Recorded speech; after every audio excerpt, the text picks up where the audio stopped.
सुजोग अपेक्षार अपराजिता BJP को लागिपारे बड़ झटका।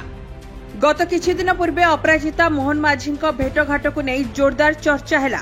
निर्वाचन जीतिबार दीर्घ दिन पर एही भेटघाट को नहीं अनेक समीकरण सामना को आसिला।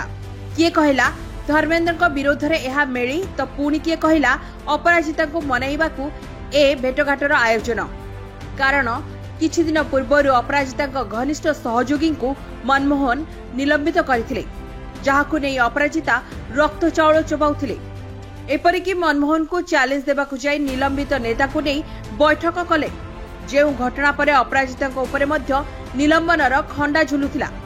एहा भितरे आउ एक बड़ खबर मध्य आसीथिला जे अपराजिता खूब शीघ्र बीजेपी छाड़ी बीजेडी जाई पारंती। एथिपाई काले मानसिक स्तर रे प्रस्तुति मध्य होई सारिथिले बोली तांको निकटतम महलरू सुनिबाकु मिलुथिला। किंतु ए खबर दिल्ली हाईकमांड को पाखरे पहुंचबा परे नुआ समीकरणर अंक बदलिछि।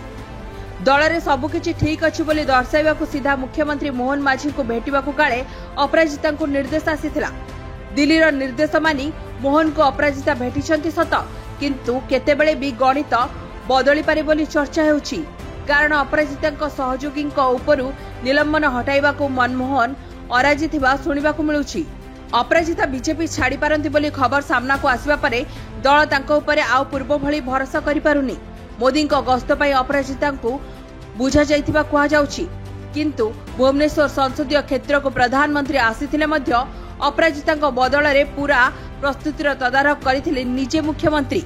मोदी ओडिशा गस्त परे एही निया पुणी कुहुली पारे बोली चर्चा हेउछि। समय सुजोग देखि अपराजिता बीजेपी को बाय बाय करि पारंती। आगको अनेक राज्य रे विधानसभा निर्वाचन अछि, तेणु एहार फलाफल आसिबा परे जातीय राजनीति रे जदि हलचल हुए तेबे अपराजिता बीजेपी ठारू संपर्क छिन्न करि पारंती बोली चर्चा हेउछि। अन्यपटे बीजेडी कोनोसी ग्रीन सिग्नाल देउनथिबारु अपराजिता किछि समय पई मोहन को शरण रे पसिथिबा कुहा जाउछि। जेहेतु मनमोहन को सह पडुनी एवं धर्मेंद्र को सह सापनेउलर संपर्क, तेणु अपराजिता एबे मोहन को लांगुड़ धरिथिबा कुहा जाउछि।